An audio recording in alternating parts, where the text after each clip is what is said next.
This is something that has to end. This war would have never taken place, and for 4 years it didn't take place. রাশিয়ার ওপর অর্থনৈতিক নিষেধাজ্ঞা আরোপের প্রস্তুতি নিয়েছেন মার্কিন প্রেসিডেন্ট ডোনাল্ড ট্রাম্প। মঙ্গলবার এই ঘোষণা দেন তিনি। এ সময় মার্কিন প্রেসিডেন্ট জানান, রুশ প্রেসিডেন্ট পুতিন যদি যুদ্ধবিরতিতে রাজি না হন, তবে রাশিয়ার বিরুদ্ধে অর্থনৈতিক নিষেধাজ্ঞা আরোপ করতে প্রস্তুত তিনি। বার্তা সংস্থা রয়টার্স বলছে, সেই সাথে আবারও গুরুতর পরিণতির বিষয়ে মস্কোকে সতর্ক করেন ট্রাম্প। ট্রাম্প বলেন, আমেরিকা ইউক্রেন যুদ্ধের অবসান চায়, তবে বিশ্বযুদ্ধে জড়ানোর কোনো ইচ্ছা বা আগ্রহ তাদের নেই। এ কারণেই রাশিয়ার বিরুদ্ধে সামরিক পদক্ষেপের বদলে অর্থনৈতিক নিষেধাজ্ঞার কথা বিবেচনা করা হচ্ছে বলে জানান মার্কিন প্রেসিডেন্ট।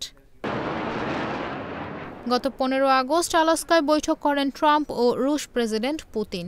বৈঠকে ইউক্রেন ইস্যুতে কোনো চুক্তি করেননি দুই নেতা। এরপর থেকে আবারও রাশিয়ার বিরুদ্ধে কঠোর পদক্ষেপের হুমকি দিয়ে আসছেন মার্কিন প্রেসিডেন্ট। এর আগে ডোনাল্ড ট্রাম্প সতর্ক করে বলেছেন, রাশিয়ার প্রেসিডেন্ট ভ্লাদিমির পুতিন ও ইউক্রেনের প্রেসিডেন্ট ভলোদিমির জেলেনস্কি যদি আলোচনায় না বসেন, তবে এর পরিণতি গুরুতর হবে। একই সঙ্গে ট্রাম্প দাবি করেছেন, তিনি ক্ষমতায় থাকলে এই যুদ্ধ শুরুই হতো না।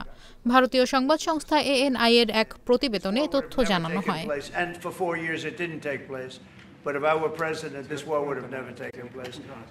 স্থানীয় সময় সোমবার হোয়াইট হাউসে সাংবাদিকদের এক প্রশ্নের জবাবে ট্রাম্প বলেন, যদি তারা বৈঠকে না বসে তাহলে এর ভয়াবহ পরিণতি হবে।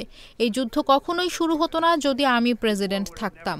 আগামী 1-2 সপ্তাহের মধ্যে দেখা যাবে কি ঘটে। গত সপ্তাহেও ট্রাম্প ইঙ্গিত দিয়েছিলেন যে তিনি রাশিয়া ইউক্রেন যুদ্ধ নিয়ে আগামী 2 সপ্তাহের মধ্যে গুরুত্বপূর্ণ সিদ্ধান্ত নেবেন। সে সময় তিনি মস্কোর বিরুদ্ধে বড় ধরনের নিষেধাজ্ঞা বা শুল্ক আরোপের কথা বলেন। এছাড়াও ট্রাম্প জানান, তিনি কিয়েভকে জানিয়ে দিতে পারেন যে এটা ওয়াশিংটনের যুদ্ধ নয়।